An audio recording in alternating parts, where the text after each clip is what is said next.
Hi ನಮಸ್ತೆ ಎಲ್ಲರಿಗೂ welcome back to my YouTube channel. ಇವತ್ತಿನ ರೆಸಿಪಿ ಸ್ಟಾರ್ಟ್ ಮಾಡೋಕ್ಕೆ ಮುಂಚೆ ನಮ್ಮ ವೀಡಿಯೋನ ಹೊಸದಾಗಿ ನೋಡ್ತಿದ್ದೆ ಪ್ಲೀಸ್ ಸಬ್ಸ್ಕ್ರೈಬ್ ಮಾಡ್ಕೊಳ್ಳಿ. ಬನ್ನಿ ಸ್ಟಾರ್ಟ್ ಮಾಡೋಣ. ಇವತ್ತಿನ ರೆಸಿಪಿ ಸ್ವೀಟ್ ಕಾರ್ನಲ್ಲಿ ನಾನು ಸ್ನ್ಯಾಕ್ಸ್ ರೆಸಿಪಿ ತೋರಿಸ್ತಾ ಇದ್ದೀನಿ.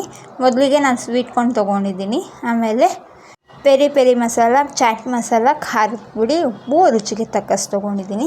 ಮೊದಲಿಗೆ ಒಂದು ಪಾತ್ರೆ ಇಟ್ಕೊಂಡು ಸ್ವಲ್ಪ 1-2 ಲೋಟ ಆಗೋಷ್ಟು ನೀರು ಹಾಕ್ಕೊಂಡು ಅರ್ಧ ಚಮಚ ಆಗೋಷ್ಟು ಉಪ್ಪು ಹಾಕ್ಕೋತಾ ಇದ್ದೀನಿ. ಅದು ನೀರು ಸ್ವಲ್ಪ ಬಿಸಿ ಆದಮೇಲೆ ನಾನು ಸ್ವೀಟ್ ಕಾರ್ನ್ ಏನು ಎತ್ತಿಟ್ಕೊಂಡಿದ್ನಲ್ಲ ಅದು ಹಾಕ್ಕೋತಾ ಇದ್ದೀನಿ.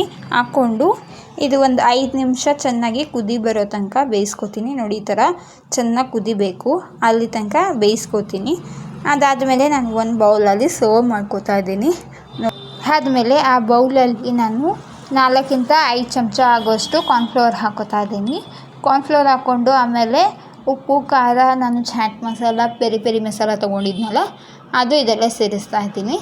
ಸೇರಿಸಿ ಮಿಕ್ಸ್ ಕೊಡ್ತೀನಿ. ನೋಡಿ, ಇದಕ್ಕೆ ಚೆನ್ನಾಗಿ ಹಿಡಿಬೇಕು, ಅಲ್ಲಿ ತನಕ ಮಿಕ್ಸ್ ಕೊಡ್ತೀನಿ. ಕಾರ್ನ್ಗೆ 5 ನಿಮಿಷ ಉಪ್ಪು ಖಾರ ಹಿಡಿಲಿ ಅಂತ ಇಟ್ಕೋತಾ ಇದ್ದೀನಿ. ಅದಾದಮೇಲೆ ಒಂದು ಪ್ಯಾನ್ ತೊಗೋತೀನಿ. ಈ ಪ್ಯಾನಲ್ಲಿ ಸ್ವಲ್ಪ ಎಣ್ಣೆ ಹಾಕೋತಾ ಇದ್ದೀನಿ ಕರ್ಕೊಳ್ಳೋಕ್ಕೆ. ನೋಡಿ, ಸ್ವಲ್ಪ ಹಾಕ್ಕೊಂಡಾದ್ಮೇಲೆ ಅದು ಬಿಸಿ ಆದಮೇಲೆ ನಾವೇನು ಕಾರ್ನ್ದು ಉಪ್ಪು ಖಾರ ಹಾಕಿದ್ವಲ್ಲ ಅದನ್ನು ಇದರಲ್ಲಿ ಹಾಕೋತಾ ಇದ್ದೀನಿ. ಎಣ್ಣೆ ಬಿಸಿ ಆದಮೇಲೆ ಇದು ಒಂದು ಸೈಡ್ ಆದಮೇಲೆ ಇನ್ನೊಂದು ಸೈಡ್ ತಿರುಗಿಸ್ಕೊತಾ ಇದ್ದೀನಿ. ನೋಡಿ, ಚೆನ್ನಾಗಿ ಇದು ಕಲರ್ ಚೇಂಜ್ ಆಗೋ ತನಕ ರೋಸ್ಟ್ ಮಾಡ್ಕೋಬೇಕು. ಅದಾದಮೇಲೆ ನಾನು ಒಂದು ಬೌಲಿಗೆ ಮಾಡ್ಕೋತಾ ಇದ್ದೀನಿ. ಅದಾದಮೇಲೆ ನಾವು ಹಿಂಗೆ ತಿನ್ಬೋದು, ಇಲ್ಲಾಂದರೆ ಇದರಲ್ಲಿ ಈರುಳ್ಳಿ, ಟೊಮೆಟೊ, ಸ್ನ್ಯಾಕ್ಸ್ ಥರನೂ ಹಾಕೊಂಡು ತಿನ್ಬೋದು. ನೀವು ಒಂದು ಸಲ ಟ್ರೈ ಮಾಡಿ. ಇಷ್ಟವಾದಲ್ಲಿ ಲೈಕ್, ಕಮೆಂಟ್ ಆ್ಯಂಡ್ ಸಬ್ಸ್ಕ್ರೈಬ್ ಮಾಡ್ಕೊಳ್ಳೋದು ಮರಿಬೇಡಿ.